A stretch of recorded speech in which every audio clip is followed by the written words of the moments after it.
This is a moment of truth for Europe. What's happening in Hungary isn't just a local crisis, it's a warning to all of us. By failing to act before May 27th, the European Union missed a crucial chance to defend basic freedoms. Hungarian authorities have already banned an LGBT plus march in Budapest scheduled for June 1st, using vague excuses about child protection.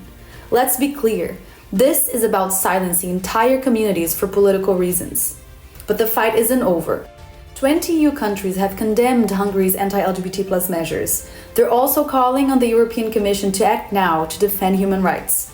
This year, Budapest Pride marks 30 years of visibility, resistance, and hope. Not allowing this historic march would be a dark day for Europe. We need the EU to show bold, visible, urgent leadership. Protect freedom and defend pride. Keep up the pressure. Sign Budapest Pride petition now.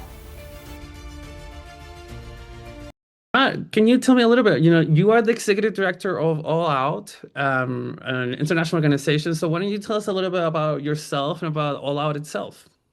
Sure. So let me start by telling you a little bit about All Out.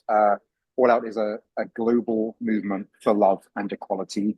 Our mission statement is it links very much actually to what you were just saying. It's to work towards a world in which everyone can enjoy their rights to family, freedom, safety, and dignity, whoever they are and whoever they love. And the founding ideal, the model that All Out works on, I think also very much aligns with what you were just saying, because it's very much based on the idea of solidarity and people power. The idea that when lots of small voices come together, that creates a loud noise that changes the conversation, changes hearts and minds, and therefore eventually changes lived experience for those who are suffering the worst forms of discrimination and marginalization and violence. So those are all nice words, but what do we actually do in practice? Right. Well, we have a database of around 750,000 people around the planet who are active supporters who want to make a difference in the lives of others, just as you were saying, by expressing their own compassion and solidarity. And we link those 750,000 people with relationships we have with frontline community-based organizations around the world. These are the real heroes of our movement, organizations that are working in the most hostile environments, people who are sacrificing a lot to serve their communities, sometimes, unfortunately, even their lives. And we bring those two groups together by doing three big things, really. We're a campaigning organization, so we campaign for positive change, to bring a gender recognition law or marriage equality to a country. We run petitions, social media actions, we do storytelling campaigns to kind of shift the needle on those positive moments so that marriage equality legislation is more likely. Unfortunately, we spend more of our time now on the other kind of campaigning, which is crisis-based campaigning. So when LGBT plus people are being hurt or threatened or violated in some way, we are there calling out those who are responsible for that oppression and trying to create channels for protection and defense of LGBT plus people. That's the first thing. The second thing we do is a crowdfunding model, which again, very much links into that idea of compassion. So we ask those 750,000 people periodically to make very tangible financial donations, and they're small, right? This is the beauty of it. 10 or 15 bucks, right? That come together to create large amounts of money that enable us to do things like evacuate people out of places like Chechnya and Afghanistan, where their lives are at risk, or keep shelters open in places like Rwanda or Uganda, and also fund some more positive forms of activism that kind of power up LGBT communities. And the best example of that is we have a long history of using the crowdfunding model to support Pride in hostile environments. So I myself have been at Pride Uganda many times. We've supported Pride in Eswatini, a tiny little country in Southern Africa that had its first ever Pride in 2018, paid for by thousands of All Out supporters around the world. That's incredible. And then the third thing and final thing we do is training, and it's very specific. We train young under 30-year-old queer activists across Africa and Latin America to use digital tools and digital technologies more effectively to claim their human rights in an internet age. We do all that with about 20 people. We're distributed across 4 continents, across Africa, Latin America, North America, and Europe. We're registered here in the United States. And we're about 14 years old as an organization. In terms of me personally, I'm the executive director. I've been doing this now for 9.5 years.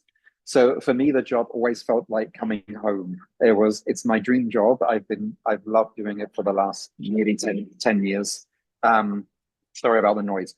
Before that, I was worked for an organization called Action Aid, which works on gender justice and anti-poverty.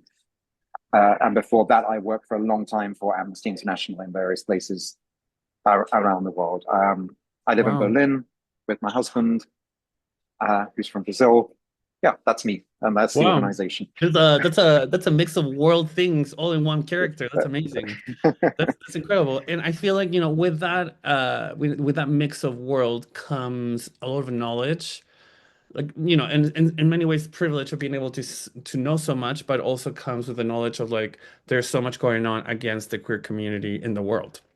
And your organization obviously pays attention to that. You are currently in DC for World Pride DC and all this, conferences that are going on right now, and all focusing on where do we go from here?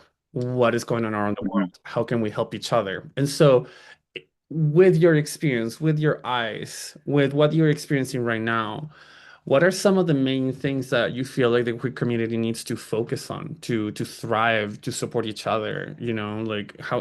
What are some priority things that we should have in our minds right now? Yeah.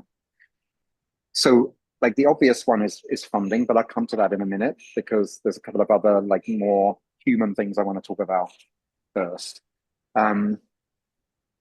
So the first thing I would say is that, like, as you've just said, we are going through probably one of the worst moments for global LGBT plus rights for quite a long time. There is a significant backlash, and that's not theoretical. That's impacting on people's lives. It's making people scared. It's causing violence. It's even causing death around the world, particularly after the US cuts and the cuts to HIV/AIDS funding. And here's the thing about that. And I don't want to sound in any way flippant when I say this, but I do think, like, our ancestors probably suffered even worse, and they had fewer resources, and they survived and they thrived, and we got to where we are today with this incredible kind of queer resilience, which I know is a stereotype, but I think it's also true. I think many of us have been through difficult lives, and it's made us, like, tough as fuck. And amen. Right? So we will get through this. I've had moments where I've, like, doubted, but I've like dusted myself off, and I'm back in a mental space where I'm determined that and convinced that as a community we will get through this. So I think the first thing that we need is to recognize our own fabulousness, our own brilliance, our own resilience, our own ability to resist, and our own determination not to go anywhere. We're not going away. We exist. We're here, and the forces against us will never get rid of us, right? And I think to get that, to spread that sense of resilience across our movement, across our communities, I think is the first thing that we need right now. The second thing that comes to mind in terms of your question is, and this is a moment of self-criticism, I guess, of our global movement, is that I think we need to rediscover the ability and grace to call people in as well as calling them out. I think as a movement, we've become somewhat puritanical.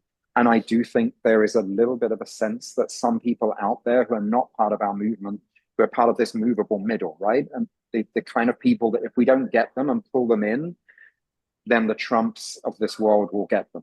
And I think we've got to extend a little bit more grace to those people. We've got to not call them out if they make a tiny mistake on a pronoun or on a particular term, but bring a sense of generosity to the way that we do our activism that I think we used to have. I think we used to be seen as the fun people. And I don't think I think in some places we're not seen as the fun people anymore. I think we're seen as somewhat puritanical and maybe somewhat scary, that people are worried that they're going to say the wrong thing and be cancelled. And so I would be looking for us to renew our approach to activism with this kind of Obama style, kind of big tent, calling people in rather than calling them out approach. I love that. Yeah. And I can see that as well. You can see that in advocacy circles and whatnot, we are to a point where, and I mean, I see both sides, considering myself an immigrant, not white, I see the frustration that the non-white people have when it comes to like activism and whatnot, but then I do see the fear that some white people might feel, especially in the queer community, right? How do they feel when it comes to like advocacy for everybody else? So I see it. Yeah, I mean, one example is the phrase Latinx, which I've never met a single Latino person who isn't in activism who even recognizes that term and that would ever use it, right? And so I don't know what your personal view on that term is, but I think it creates distance between us and some of the people we might want to be talking to, because it makes us look kind of elite, and it makes us look as though we think we know better. It makes us unapproachable, and that's not okay. Yeah. And so the third thing we need, which I saved till last, because in some ways it's less inspiring, but it's incredibly important, is money. The impact of the US funding cuts has been massive, and it's combined with cuts from other countries as well, which gets less media. But the Netherlands has cut, the UK has cut, but the US is by far the biggest. We surveyed that partner network that I talked to you about at the beginning, right afterwards, and it was just heartbreaking. 45. We surveyed 3 weeks after the cuts were announced. 45% of staff in our partner organizations were already gone or had already been dismissed. 75% were saying that. Are you still with me, Felipe? Yeah, I'm listening. Yeah. Oh, yeah. Sorry, I thought. Sorry, I got focused, but I'm here. No, good. 75% said that like they were having to cut back or finish or end like life-saving services such as HIV/AIDS medication and shelters and the refugee evacuation routes. So the current estimation, depending on who you talk to, is that there's between $100 and $150 million has been taken out of the LGBT activism system. So this is like an extinction level event, really, that has massive implications for communities around the world. It's not a theoretical thing on a spreadsheet. This is right now, today, impacting. Like a recent study on South Africa is modeling an additional 500,000 excess deaths from HIV/AIDS over the next 10 years as a result of the cuts. So this is huge, and I don't think it's getting quite the attention it needs to. And so an already underfunded movement is now starved of resources. And so that would be the third thing that we need. And there's not a silver bullet, right? There's not $100 million that's going to drop out of the sky. Correct. So we need to work innovatively and very strategically. And maybe we need to spend a bit less, maybe on things like this. Potentially.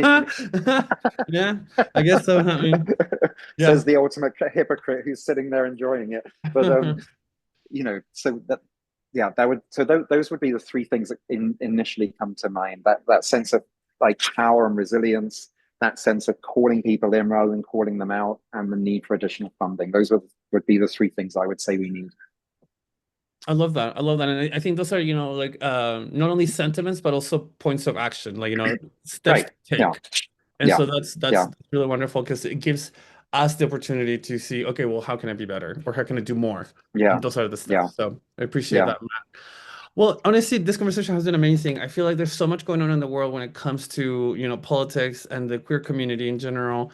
Is there anything else that you would like to leave our viewers with before, we go our separate ways?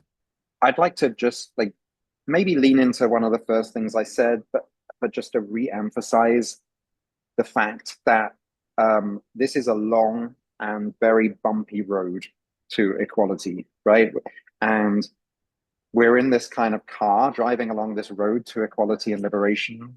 And sometimes we go down a very deep bump, and sometimes the car even needs to be pushed into reverse.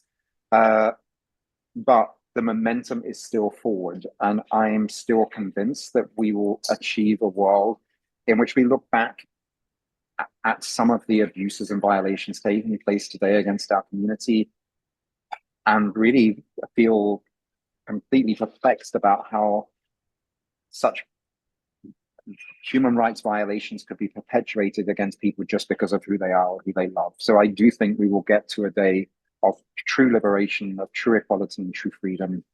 And we need to hold the faith and keep working together as a community to do that, despite all our differences. Which there are many.